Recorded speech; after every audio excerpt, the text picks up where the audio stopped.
tweet us, Instagram us, Facebook us. You guys can Tumblr us. I guess that's what you say, Tumblr us, at Sports Kings Live, and email the show with any comments that you may have. Or if you would like to inquire about doing business with the show, you guys can do that as well at sportskingslive@gmail.com. I guess I probably should do that, give you guys the email address.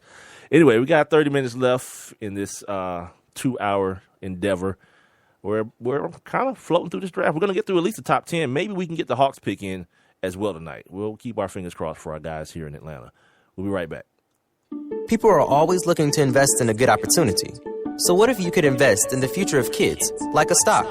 Not the kind of stock that's about making money, but a stock for social change called Better Futures.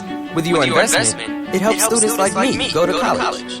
My name is Charles, and I'm your dividend. Invest in better futures with UNCF. Visit uncf.org/invest. A mind is a terrible thing to waste, but a wonderful thing to invest in. Brought to you by UNCF and the Ad Council. What's going on, everybody? It's your man, Big Mike. Yep, and this is RC, Rod Calloway. First of all, we'd like to thank everybody for being down with the Kings and for supporting Sports Kings Live. Your listens, downloads, likes, and follows have allowed this show to grow by leaps and bounds in just a few months. Now, if you have a product or a business and you'd like to promote it on this show, it's simple. Just email us at sportskingslive@gmail.com. And once again, thank you for being down with the Kings.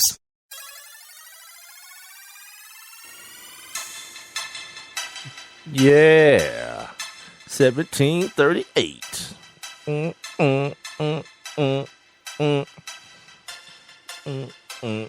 I'm like, say, what's up? Hello. You're pretty. Hit the door. Oh, that's an ill record. That dude, Fetty Wap, he's made a little mark for himself. This is Sports Kings Live. I'm Big Mike. Rob Calloway out tonight. Got about 30 minutes left in tonight's show. We're going through the NBA drafts. We'll start talking some football here in just a second. Don't forget, we're being heard via Spreaker.com, the Spreaker app as well, via your mobile device. You guys go ahead and download that. Search Sports Kings Live. Follow us, please. Give us some likes on the episodes, the previous episodes. But while we're live, you can click on the little thought bubble. Get on in the conversation as well. You can find us on Twitter, Instagram, and Facebook, and Tumblr at Sports Kings Live. And the email address for anyone who wants to do that long form thing is sportskingslive@gmail.com. Don't forget, it's Spreaker, SPREAKER.com, like speaker, but with an R after the P. Show's going by kind of fast there. I didn't think I had a lot of stuff to talk about, but I don't know. Mic comes on, my mouth opens up, and the next thing you know, words are being vomited. Have no idea what the hell I've said for 2 hours, for 90 minutes so far. Got my guy Mark Cooper in the building. He's kind of in the virtual building via the chat room. He is at HANGWITCOOP,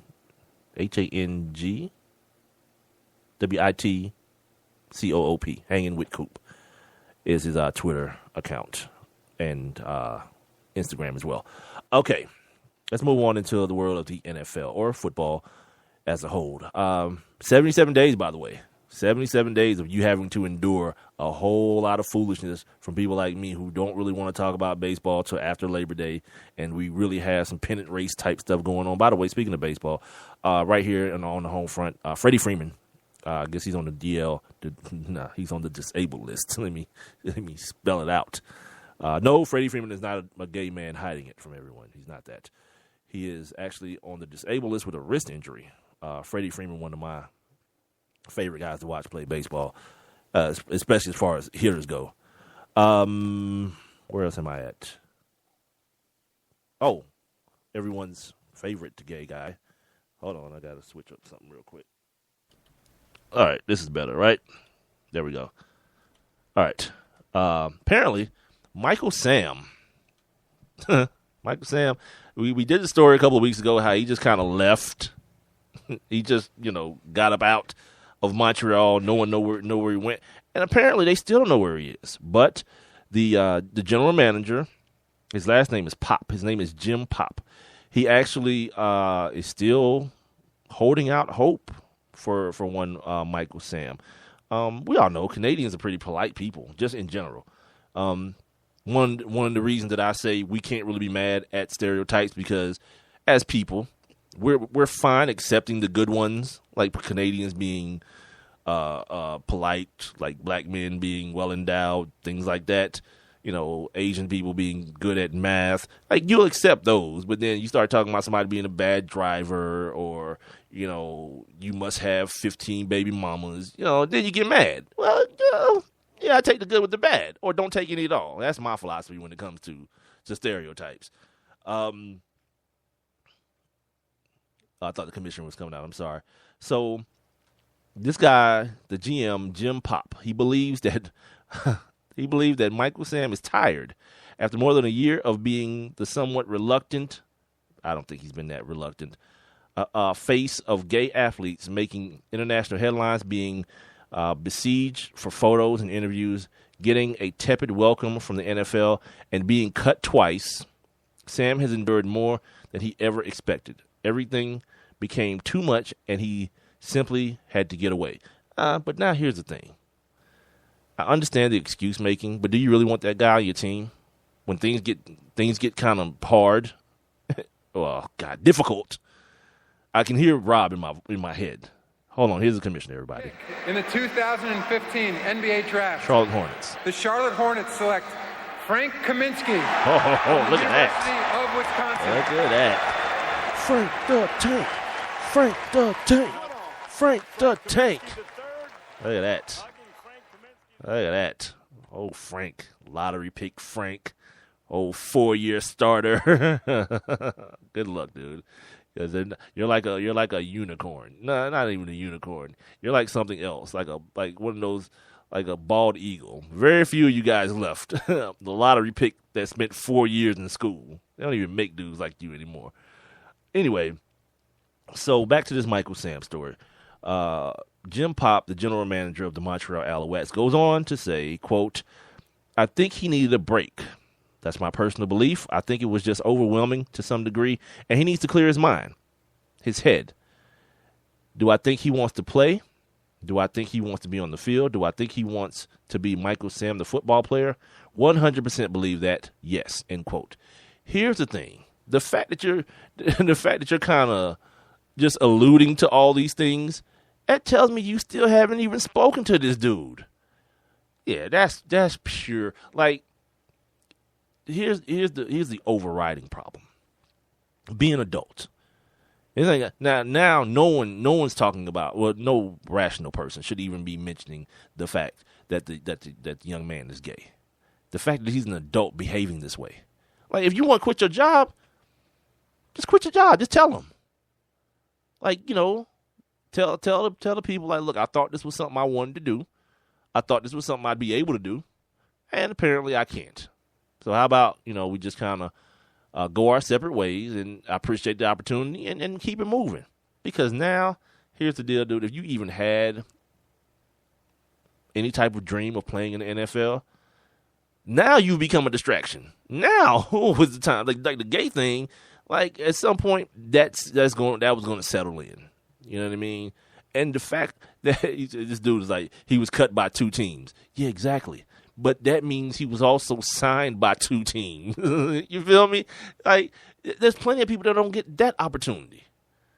So now we to me, and maybe this is my Rush Limbaugh towards gay football players, gay athletes. We've kind of gotten away from the gay part now. Now it's one, which it should have always been, and to me it's always been, can you ball? That's my question for anybody.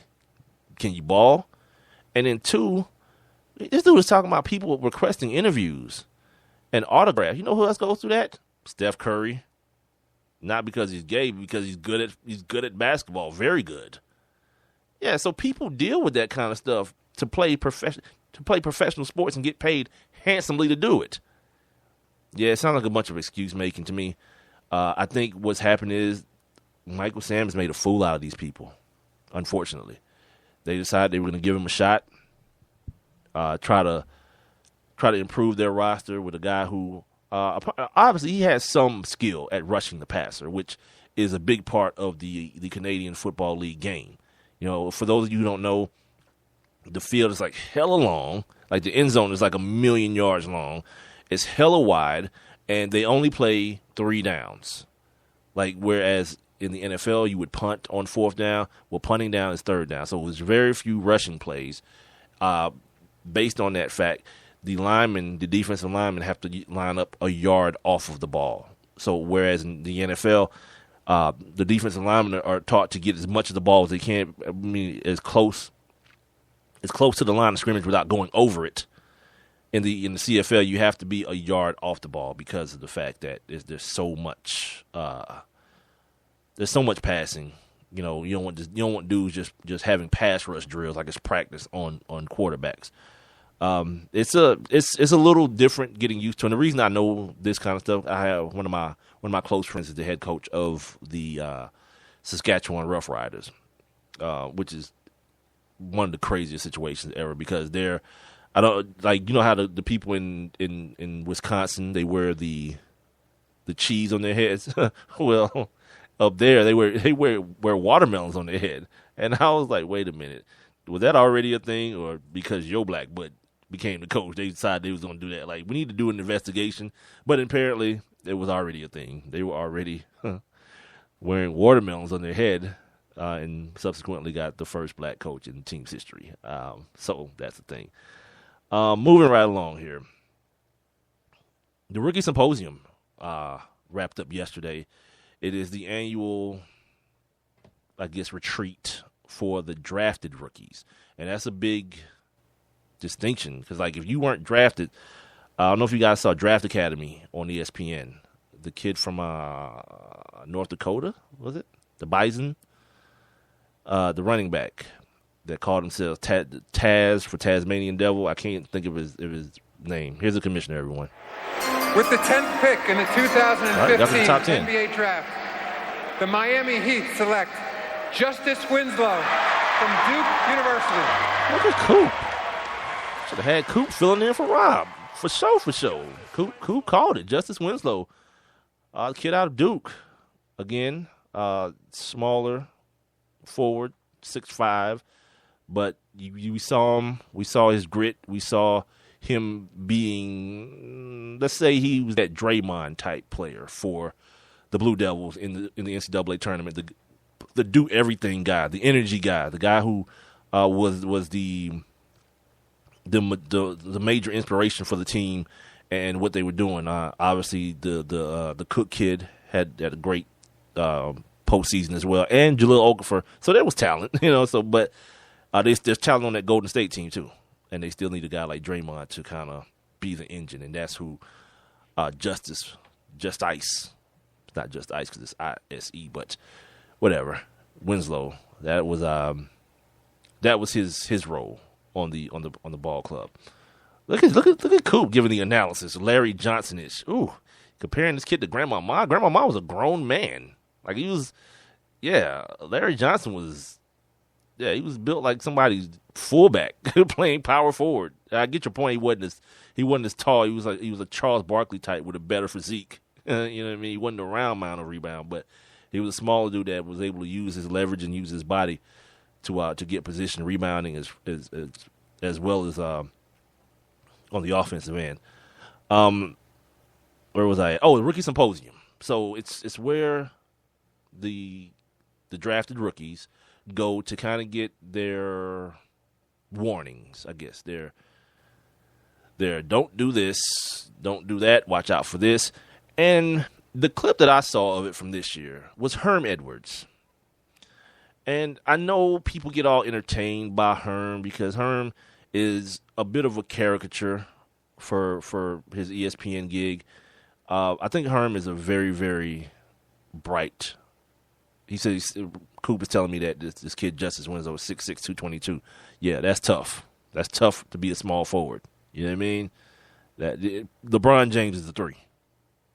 All right, I'm done.